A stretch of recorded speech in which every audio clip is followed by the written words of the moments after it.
few years ago, I got to go to my 20-year high school reunion, and it was a wild experience. I mean, there were people there who I've been friends with over the years as I was just hanging out. There were some folks who I've, just kept up with on Facebook and watched their kids grow up. And straight up, there were some people who were complete and total strangers. I'd never seen them before in my life, and we made friends that weekend. And anything from just hanging out and the events and going out, that whole weekend was a fantastic experience. And the day of the reunion, there was a party that night, and I found myself at like 2 o'clock in the morning in a hotel parking lot, a bunch of other 40-year-olds pretending like we're 18, drinking rum and Coke out of the trunk of some guy's car. And this buddy of mine is telling this story about how he was like this journalist in China and getting the scoop, and there was this bar fight and getting away, and wow, and I'm like, ooh, I've got a story too, right? And so my story actually took place just a few days before the reunion. And see, I do all the cooking in our house, and that night it was like, Daddy does not feel like cooking even a little bit. It's going to be whatever you can find in the kitchen, that is what's for supper. And I was hungry right then, so I went into the pantry and I found a brand new, full, unopened box of Cookie Crisp. And I'm looking at it and I'm like, hey, I'm a grown man. I can have a box of Cookie Crisp for supper if I want. And so I went and I poured myself a bowl of Cookie Crisp, and I'm eating my Cookie Crisp, and I was reading the paper, looking at my phone or something, and poured myself another bowl of Cookie Crisp and finished that one too. And about that time, my youngest daughter, who was about 8 years old at the time, she comes up and she's like, ooh, Daddy, can I have Cookie Crisp for supper too? And I'm like, yeah, baby, get you a bowl. Come over here and hang out with Dad. She got her bowl. I poured her a bowl of Cookie Crisp, and I didn't want her to be eating by herself there, so I poured myself a bowl too, and I'm eating me a bowl of Cookie Crisp, and we finished, and she's like, man, Daddy, can I have another bowl? And I'm like, sure, baby, here you go. Poured her a bowl, and I poured myself another bowl, and we're just hanging out, having a good time, talking and doing all that, and I realized my bowl was empty, so I poured myself another bowl, and I looked up, and it was funny because I saw the expression on my daughter's face change, and she goes, Daddy, how many bowls of Cookie Crisp are you going to have? And it was odd because right at that exact same moment, my wife came walking into the kitchen, and she had the exact same expression that my daughter had on her face. And she says, baby, how many bowls of Cookie Crisp has Daddy had? And I'm like, no, grown man, I get to have Cookie Crisps for supper if I want, And I'm looking at my daughter, and I'm looking at her, and I'm like, don't rat out Daddy. Don't do that. And I'm looking at the Cookie Crisp police over here, and again, the expression on her face changed. And she says, oh, Mama, Daddy's had 4 bowls. And my wife's expression changed, and I'm looking down at the little rat, and I'm going, man, thank God you lost count, because it ain't 4. I'm on 5 now, baby.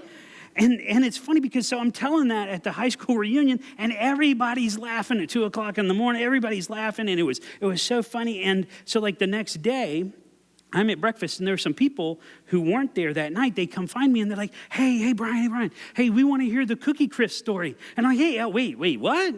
Oh, no, man. So I'm at my high school reunion, and all of a sudden, I'm like the Cookie Crisp guy? How did that happen? Right? But people connected to that story, and I wasn't sure, was it the rat, was it the Cookie Crisp police over here? Was it me, or was it just this, this love and appreciation for Cookie Crisp that they shared with me? And so I started thinking about who they are, that they would connect with me, and who I am, and who are you? If someone asks you the question, who are you? Who am I? My first response, honestly, is probably my name. Is just, hey, I'm Bryan. But then I started thinking, it kind of depends upon who's asking the question, right? If they have on a shirt that says Alabama Crimson Tide, I'm like, who? I'm an LSU Tiger. If I'm up in New Hampshire being a tourist, I might say, I'm a Southerner. If I'm overseas, I'm America, right? Or if there's a spaceship that lands and little green men get out, I'm probably going to go real basic and just say, hey, I'm a human being. And see, all of those words we use to describe our membership in communities that are larger than ourselves. It might be our school or our region. It might be our country, right? But they describe a connection that we have with others. And when we intentionally enter into those connections and we value the connections that we have with others, that's where we build community, where we find unity. And that's what is going to heal the divisions that threaten to tear us apart. So here's what I want you to do. I'd like everyone here, I want you to close your eyes for just one moment. Close your eyes. And I want you to think about who the strongest connection you have in your life. I want you to just visualize them. And do you see their face, or maybe it's their eyes, or their smile, or their laugh? I want you to get a good mental image of them. And now open your eyes. Okay, do you see them? Is it your son or your daughter or a brother or a spouse? You know who it's probably not? It's probably not one of the ladies who registered you when you walked into the building today, right? So we can agree that there are some connections that we have that are stronger than others, right? But you can actually be connected to total strangers. See, in the mid-1980s, our family was stationed over in Europe. My dad was in the Army for 20 years, and while we're over there living in Germany, we went on vacation, and we were staying at what essentially is like a bed and breakfast, a German guest house, and it had an older German man and his wife ran it, and one evening, my dad and I are there on the first floor in the dining area, and this old German man is talking to my dad, and he says, well, where are you from? And my dad says, oh, well, we're from the United States, and he says, I know this. Where in the United States are you from? And my dad says, oh, well, in the southern part of the United States, we're from the state of Mississippi. And he says, I've been to Mississippi. He says, wow, really? That's wild, kind of a small world. Kind of thing. Oh, where in Mississippi are you from? My dad says, oh, well, in the state of Mississippi, right there on the Mississippi Gulf Coast, I'm from this town called Biloxi. And this old German man says, I've been to Biloxi.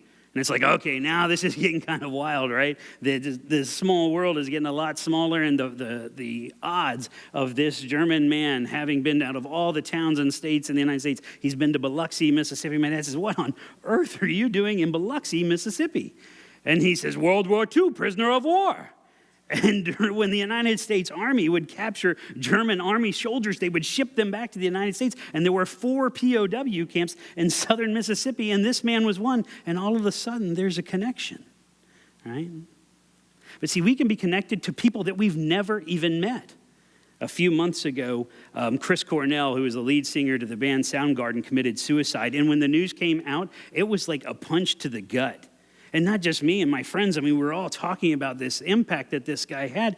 And I'm thinking about, why am I connected to this man? But through his words and his music, when I was in high school and college, I connected to them, even though that connection was entirely one-sided. But does the connection remain? Does it just die off? So in May of this year, I was actually in this exact building, sitting right about there, and I was sitting next to an old family friend of ours who happened to be an Army veteran too, and he was telling me the story of how he and his wife recently traveled halfway across the country to go visit an old Vietnam buddy of his. And I'm like, wow, okay, I'm listening to this story. This is an older man. The trip wasn't necessarily easy. It took them several days, and they left South Carolina, and they drove all the way to the middle of nowhere, Illinois. And I'm talking like Chicago's up here. I'm talking like cornfield, nothing else, one stoplight, maybe there.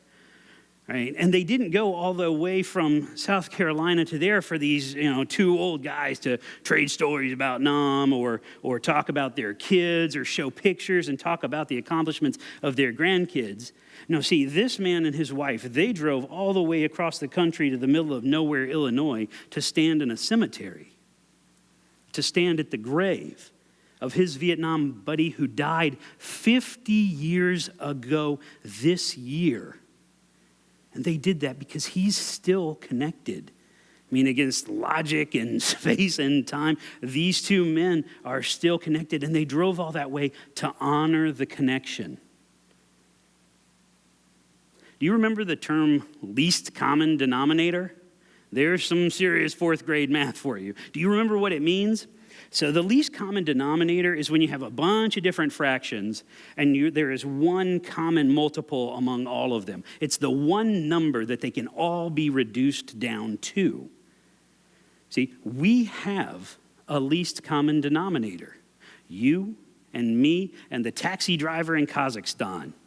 right? We're all members of the species Homo sapiens. We're all humans.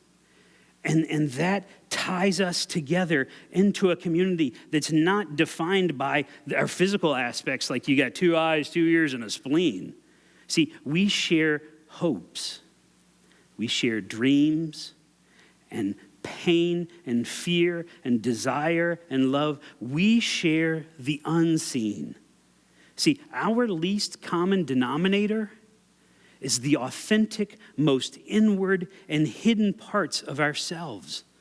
But see, we focus on the differences, on what you can see. His skin color isn't the same as mine.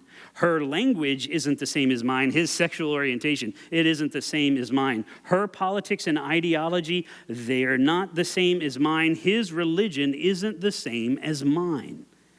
Do you see that pattern? See, we use those differences to turn human beings into other. But see, we can rise above that if we choose to.